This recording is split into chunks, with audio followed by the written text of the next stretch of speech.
നമസ്കാരം. പ്രധാന വാർത്തകൾ.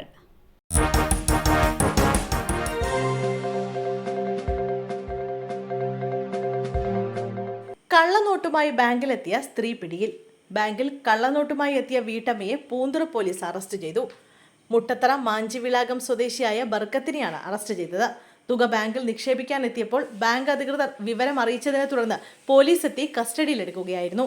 ബർക്കത്ത് പൂന്തുറ കുമരൻചന്തയിലുള്ള SBI ബാങ്ക് ശാഖയിലെത്തി. ശേഷം ഇവരുടെ പേരിലുള്ള ബാങ്ക് അക്കൗണ്ടിലേക്ക് 500 രൂപയുടെ 25 നോട്ടുകൾ നിക്ഷേപിക്കാൻ ശ്രമിക്കവെയാണ് പിടിയിലായത്. സൗദിയിലുള്ള ഭർത്താവിന്റെ സുഹൃത്ത് ഭർത്താവിന് നൽകിയതാണെന്നാണ് ചോദ്യം ചെയ്തതിൽ ബർക്കത്ത് പറഞ്ഞത്. എന്നാൽ ഇത് പോലീസ് വിശ്വാസത്തിലെടുത്തിട്ടില്ല. കോഴിക്കോട് ആയുർവേദ കട ഉടമയെ വീട്ടിനുള്ളിൽ മരിച്ച നിലയിൽ കണ്ടെത്തി. വയോധികനെ വീടിനകത്ത് മരിച്ച നിലയിൽ കണ്ടെത്തി. താമരശ്ശേരി കമ്മാളൻകുന്നത് സ്വദേശി M രാമചന്ദ്രനെയാണ് മരിച്ച നിലയിൽ കണ്ടെത്തിയത്. കോടഞ്ചേരിയിൽ ആയുർവേദ ഔഷധി ഷോപ്പ് നടത്തുകയായിരുന്നു. കഴിഞ്ഞ ദിവസങ്ങളിൽ കടയിൽ എത്തിയിരുന്നില്ല. ജീവനക്കാർ അന്വേഷിച്ച് എത്തിയപ്പോഴാണ് രക്തം ഛർദ്ദിച്ച വീടിനകത്ത് മരിച്ച നിലയിൽ കണ്ടെത്തിയത്. സംഭവത്തെ തുടർന്ന് പോലീസ് തുടർ നടപടി സ്വീകരിച്ചു. ഇൻക്വസ്റ്റ് നടപടികൾക്ക് ശേഷം മൃതദേഹം പോസ്റ്റ്മോർട്ടത്തിനായി കൊണ്ടുപോയി. മരണകാരണം വ്യക്തമല്ലെന്നും പോസ്റ്റ്മോർട്ടത്തിന് ശേഷം മാത്രമേ യഥാർത്ഥ കാരണം അറിയാനാകൂ എന്നും പോലീസ് പറഞ്ഞു. നെയ്യാറ്റിൻകരയിൽ വീടിനുള്ളിൽ കത്തിക്കരിഞ്ഞ നിലയിൽ വയോധികയുടെ മൃതദേഹം. നെയ്യാറ്റിൻകരയിൽ 80 വയസ്സുകാരിയെ കത്തിക്കരിഞ്ഞ നിലയിൽ കണ്ടെത്തി. നെയ്യാറ്റിൻകര വെൺപകൽ സ്വദേശി സരസ്വതിയാണ് വീടിനുള്ളിൽ കത്തിക്കരിഞ്ഞ നിലയിൽ കണ്ടെത്തിയത്. അതേസമയം മരണത്തിൽ ദുരൂഹതയുണ്ടെന്ന് നാട്ടുകാർ പറഞ്ഞു. സംഭവത്തിൽ പോലീസ് അന്വേഷണം തുടങ്ങി. സിനിമാ താരം മഹേഷ് BJPയിലേക്ക്. സിനിമാ താരം മഹേഷ് BJPയിൽ ചേർന്നു. സംസ്ഥാന അധ്യക്ഷൻ K സുരേന്ദ്രനിൽ നിന്ന് മഹേഷ് അംഗത്വ സർട്ടിഫിക്കറ്റ് സ്വീകരിച്ചു. എറണാകുളം BTH ഹോട്ടലിലായിരുന്നു നേതാക്കളും പ്രവർത്തകരും പങ്കെടുത്ത ചടങ്ങ്.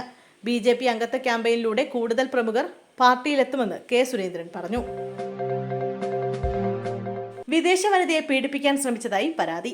യോഗ പരിശീലിക്കാൻ എത്തിയ വിദേശ വനിതയെ പരിശീലകൻ പീഡിപ്പിക്കാൻ ശ്രമിച്ചതായി പരാതി. കോവളം ലൈറ്റ് ഹൗസിന് സമീപത്ത് യോഗ സെന്ററിലെത്തിയ അർജന്റീന സ്വദേശിയാണ് സെന്ററിൽ വെച്ച് പരിശീലകൻ പീഡിപ്പിക്കാൻ ശ്രമിച്ചത്. വിഴിഞ്ഞം ടൗൺഷിപ്പ് സ്വദേശിയായ പരിശീലകൻ സുധീർ സംഭവത്തിന് ശേഷം ഒളിവിൽ പോയി. ഇയാൾക്കായി തിരച്ചിൽ ആരംഭിച്ചുവെന്ന് കോവളം പോലീസ് പറഞ്ഞു. പൂനെ ഹെലികോപ്റ്റർ അപകടം. മരിച്ചവരിൽ ഒരു മലയാളിയും. മഹാരാഷ്ട്രയിൽ ഹെലികോപ്റ്റർ തകർന്നു വീണ് മരിച്ച 3 പേരിൽ ഒരാൾ മലയാളി. കൊല്ലം കുണ്ടറ സ്വദേശിയായ പൈലറ്റ് ഗിരീഷ് പിള്ളയാണ് മരിച്ചത്. വ്യോമസേനയിലെ പൈലറ്റായി വിരമിച്ചയാളാണ് ഗിരീഷ് പിള്ള. പോസ്റ്റ്മോർട്ടത്തിന് ശേഷം മൃതദേഹം ബന്ധുക്കൾക്ക് വിട്ടു നൽകും. പൂനെയിലെ ബാദ്വാനിൽ ഇന്ന് രാവിലെ 6:45ഓടെയാണ് അപകടമുണ്ടായത്. ഗിരീഷ് പിള്ളയ്ക്ക് പുറമെ മറ്റൊരു പൈലറ്റും ഒരു എഞ്ചിനീയറുമാണ് ഹെലികോപ്റ്ററിൽ ഉണ്ടായിരുന്നത്. ഹെറിറ്റേജ് ഏവിയേഷന്റെ രജിസ്ട്രേഷനിലുള്ള അഗസ്റ്റ 109 ഹെലികോപ്റ്ററാണ് തകർന്നതെന്ന് DGCA അറിയിച്ചു. മലയോര മേഖലയിലാണ് ഹെലികോപ്റ്റർ തകർന്നതെന്ന് പിംപ്രി ചിച്ചുവാഡ പോലീസ് പറഞ്ഞു. പ്രദേശത്തെ കനത്ത മൂടൽമഞ്ഞാണ് അപകടത്തിലേക്ക് നയിച്ചതെന്നും റിപ്പോർട്ടുകൾ വ്യക്തമാക്കുന്നു. പാർലമെന്ററി രാഷ്ട്രീയത്തോട് വിട നൽകുന്നതായും KT ജലീൽ. PV അൻവറുമായുള്ള സൗഹൃദം നിലനിൽക്കുമെന്നും രാഷ്ട്രീയ പാർട്ടി രൂപീകരണത്തിൽ അദ്ദേഹത്തിനൊപ്പം നിൽക്കില്ലെന്നും KT ജലീൽ MLA. വെടിവെച്ച് കൊല്ലുമെന്ന് പറഞ്ഞാലും ഇടതുപക്ഷത്തെയോ മുഖ്യമന്ത്രിയോ തള്ളിപ്പറയില്ല. അത് വർഗീയ ധ്രുവീകരണം ഉണ്ടാക്കും. പാർലമെന്ററി ജീവിതം അവസാനിപ്പിക്കുകയാണെന്നും രാഷ്ട്രീയ പ്രവർത്തനം തുടരുമെന്നും അദ്ദേഹം പറഞ്ഞു. വാളാഞ്ചേരിയിൽ വിളിച്ചു ചേർത്ത വാർത്താ സമ്മേളനത്തിലായിരുന്നു ജലീലിന്റെ പരാമർശം. തിരച്ചിൽ വഴിതിരിച്ചുവിടാൻ ശ്രമിച്ചു. മനാഫിനും മാൽപ്പയ്ക്കുമെതിരെ കേസെടുത്തതായി കാർവാർ SP. മനാഫ് തിരച്ചിൽ വഴിതിരിച്ചുവിടാൻ ശ്രമിച്ചുവെന്ന് കാർവാർ SP M നാരായണ. മനാഫ്, മാൽപ്പെ എന്നിവർക്കെതിരെ വ്യാജ പ്രചാരണത്തിന് കേസെടുത്തു. അർജുന്റെ കുടുംബത്തിന്റെ ആരോപണം ശരിയാണെന്നും ഉത്തര കന്നഡ SP M നാരായണ വ്യക്തമാക്കി. മാൽപ്പയും മനാഫും നാടകം കളിച്ചു. തുടർന്ന് ആദ്യ 2 ദിവസം നഷ്ടമായി. MLAക്കും SP-ക്കും കാര്യം മനസ്സിലായി. മനാഫിന് YouTube ചാനലുണ്ട്. പ്രേക്ഷകരുടെ എണ്ണമായിരുന്നു അവരുടെ ചർച്ച. ഇതെല്ലാം ഈശ്വർ മാൽപ്പയി നടത്തിയ നാടകമാണെന്ന് അർജുന്റെ കുടുംബം വ്യക്തമാക്കിയിരുന്നു.